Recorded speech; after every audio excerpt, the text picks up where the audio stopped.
भारतीय संविधान के मूल निर्माता व दलितों एवं अन्य उपेक्षित वर्गों के मसीहा, जिन्होंने कदम कदम पर अनेकों कष्ट झेलकर बाबा साहब डॉक्टर भीमराव अंबेडकर के बताए हुए रास्तों पर चलकर मान्यवर श्री कांशीराम जी ने उनके जन्मदिन के शुभ अवसर पर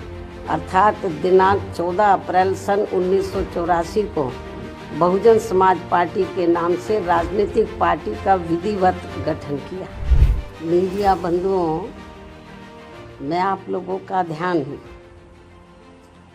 बौद्ध महाबोधि मंदिर गया से संबंधित बोधि गया टेम्पल एक्ट 1949 का अपने देश में व पूरी दुनिया में भी और साथ ही अभी हाल ही में संसद से पास हुए वक्फ विधेयक का भी पूरे देश में हो रहे विरोध को भी लेकर कुछ जरूरी बातों की तरफ दिलाऊं। लेकिन उससे पहले मैं आज से 3 दिन के बाद दिनांक 14 अप्रैल को भारतीय संविधान के मूल निर्माता व दलितों एवं अन्य उपेक्षित वर्गों के मसीहा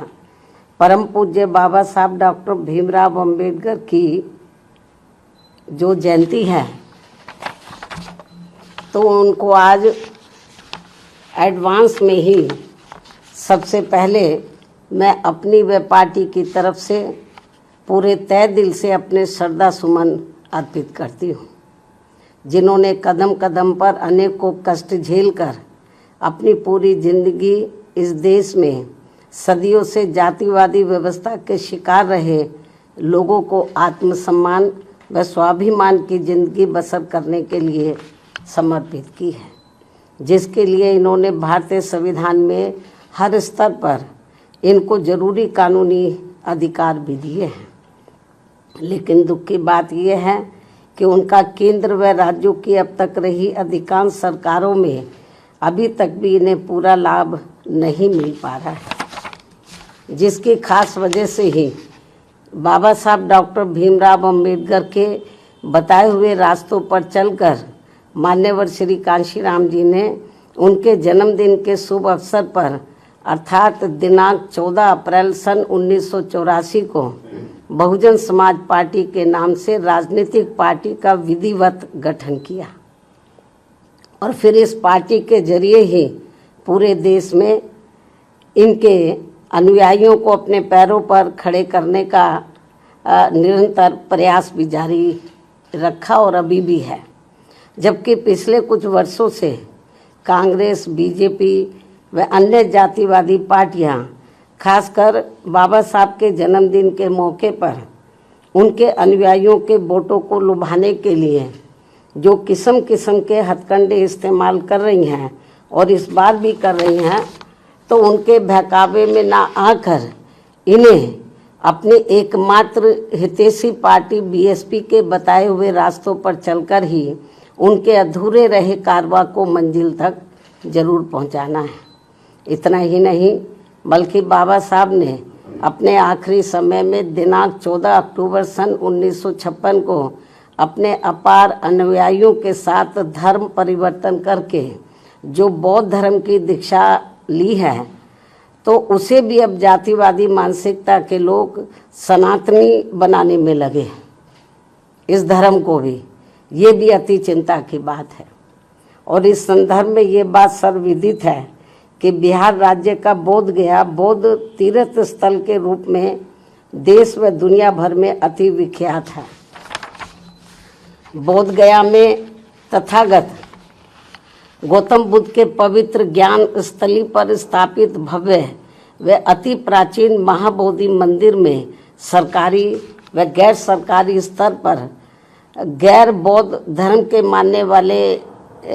लोगों के बढ़ते हुए प्रभाव एवं दखल को लेकर पूरे देश व दुनिया भर के बौद्ध भिक्षुओं व बौद्ध अनुयायियों में भारी बेचैनी व आक्रोश व्याप्त है तथा वे लोग इसको लेकर कांग्रेस की सरकार के दौरान सन 1949 में बने बोध गया मंदिर प्रबंधन कानून में जरूरी परिवर्तन की मांग को लेकर शांतिमय ढंग से काफ़ी समय से आंदोलित भी हैं। ये कांग्रेस के समय में ये कानून बना था। उल्लेखनीय है कि देश की आज़ादी के बाद कांग्रेस पार्टी की सरकार द्वारा बिहार में बोध गया मंदिर प्रबंधन के संबंध में जो कानून बनाया गया था, तो उसमें जिला अधिकारी की अध्यक्षता में 4 हिंदू व 4 बौद्ध धर्म के मानने वाले लोगों की कमेटी बनाने का प्रावधान किया गया है, जो पहली नज़र में ही अनुचित, अनावश्यक व भेदभावपूर्ण लगता है। और सरकार की इस अनावश्यक दखल अंदाजी की वजह से ही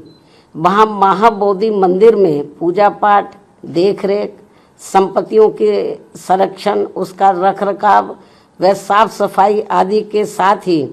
लाखों तीर्थ यात्रियों की सुख सुविधा आदि को लेकर भी स्थिति लगातार असहज व तनावपूर्ण सी बनी रहने की आम शिकायत है, जिसकी वजह से बौद्ध धर्म के मानने वालों की ये मांग है कि महाबोधि मंदिर की पवित्रता को पूरी तरह से बनाए रखने तथा इसकी सही से देखभाल के लिए ये जरूरी है कि मंदिर में पूजा पाठ,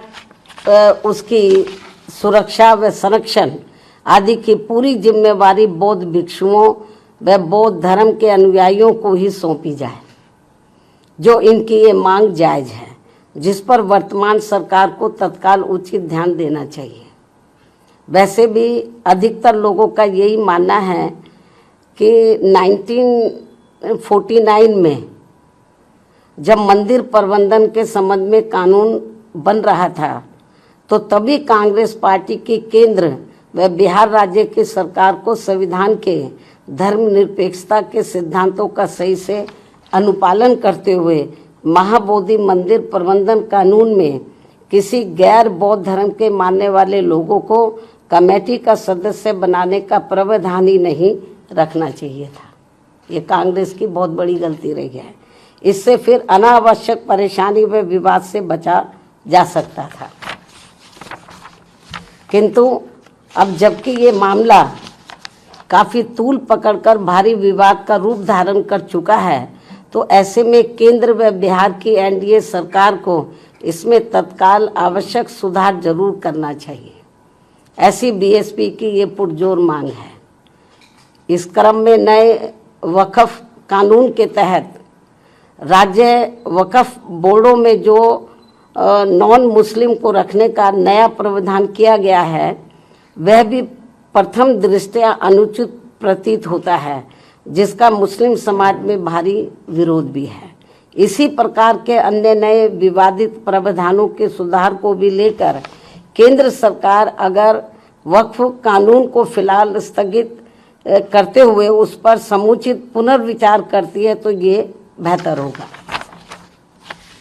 अर्थात इन सभी मामलों में सरकार जरूर ध्यान दे, बीएसपी की पुनः ये मांग है। इसके अलावा भारत में भारतीयों की सुरक्षा के लिए केंद्र में सभी राज्य सरकारों को आतंकियों के विरुद्ध अपने अपने राजनीतिक स्वार्थ को छोड़कर भारतीय कानून के तहत निष्पक्ष, ईमानदार व सख्त कानूनी कार्रवाई करनी चाहिए